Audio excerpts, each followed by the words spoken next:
Hi, Captain Steve for BoatTEST.com, and today I'm going to do a sea trial and performance evaluation of a yacht that a lot of you may not have heard of, but you're going to. It's the Dyna 63. It is now represented in the U.S. by United Yacht Brokers, a 34-year-old company that has built Marlows for 8 years, plus many commercial and custom boats.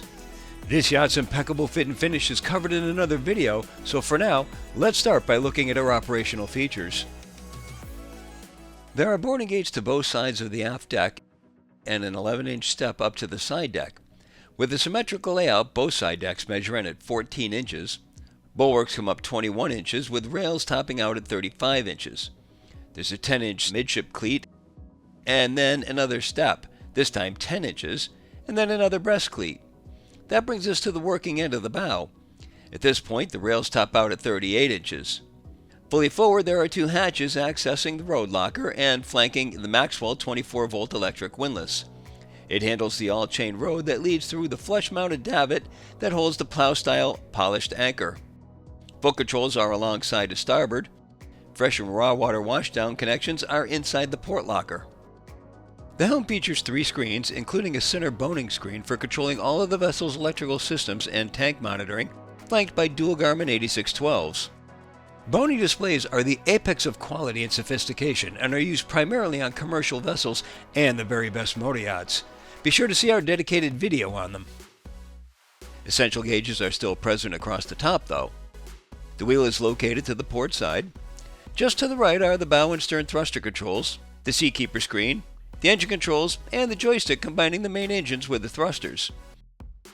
To the right of the console is the breaker panel for the nav electronics and pumps, right where it belongs, not hidden in some cabinet down below.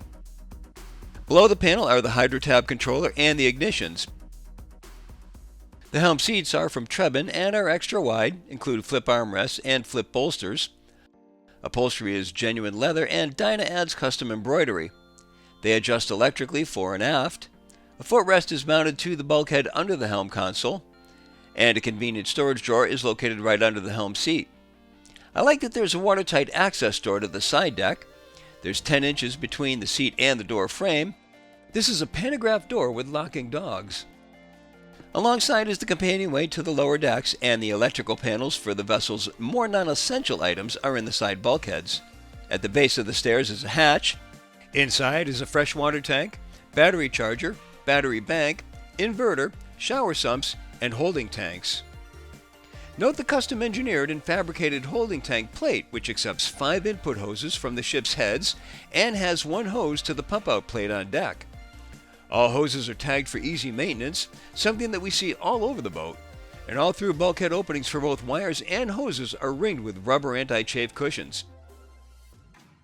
Now, let's take a look at the flying bridge helm. The flying bridge helm is starboard side mounted. As with the lower helm, the glass dash consists of 3 screens, the center being a boning, monitoring and controlling the vessel functions, with a pair of 12-inch screens to either side. To the right of the wheel are the engine controls, joystick, and autopilot. The helm seat is a double wide and adjusts fore and aft. Finally, there's a third control station at the aft deck. This consists of a joystick only that combines the bow and stern thrusters with the main engines. I'd like to see the addition of separate thruster controls here as well, but the joystick works quite well, as we'll see at the end of our test.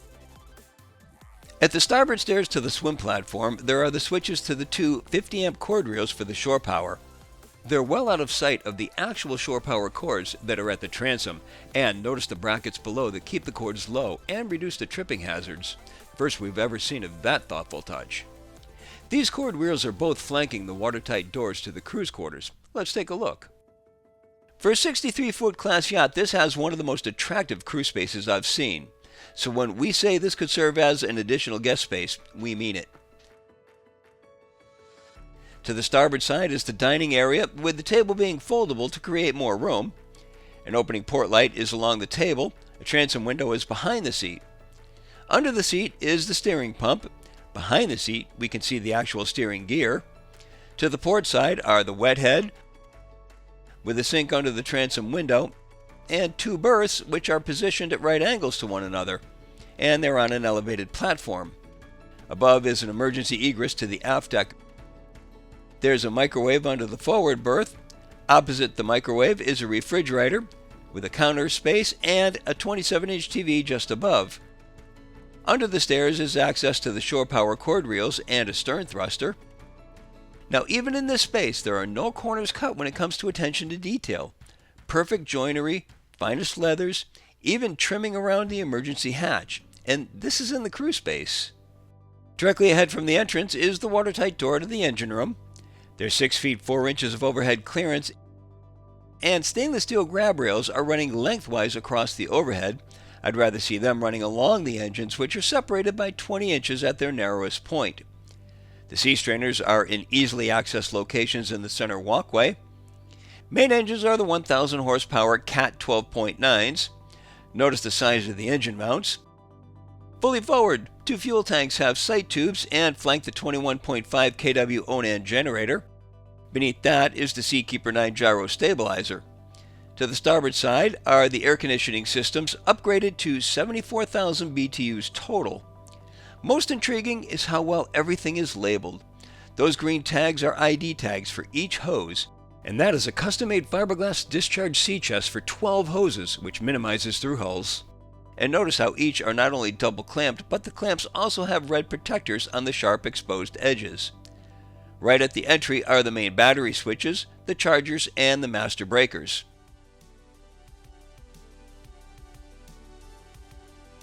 The Dyna 63 has a length overall of 63 feet 10 inches, a beam of 16 feet 4 inches, and a draft of 5 feet 2 inches. With the twin 1,000 horsepower Cat 12.9 engines run up to 2340 RPM, our speed topped out at 26.3 knots. There really is no best cruise per se, as the range increases fairly linearly as the throttle is reduced, but at the Cat recommended cruise of 80% load, she'll run at 22.9 knots. At that speed, the combined 78.56 gallon per hour fuel burn translated into 0.3 nautical miles per gallon and a range of 262.2 nautical miles. If distance cruising is the goal, then drop her down to a trawler speed of 1,000 RPM and 9.6 knots. There, she'll keep going for 90 hours and 860.9 nautical miles. All this while still holding back a 10% reserve of the boat's 1,000 gallon total fuel capacity. Underway, I find sightlines at the helm to be better at no wake speeds when sitting. Standing brings the top of the windshields into play. Bring the speeds up and the bow rise negates this. During our test, we really didn't have any significant conditions to test our offshore capabilities in. Any waves we did experience were hardly felt, even wakes of passing yachts. She's a heavy boat with a solid feel to her handling, but she's still responsive to the helm, taking about 45 seconds to complete a hard over 180° return at 22 knots. In turns, she would roll only slightly into the turn, then her weight would take over and she'd level out.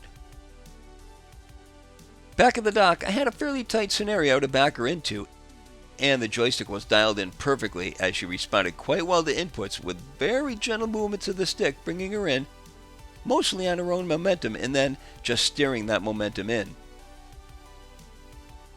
This is definitely an owner-operator's boat, and an easy one to handle.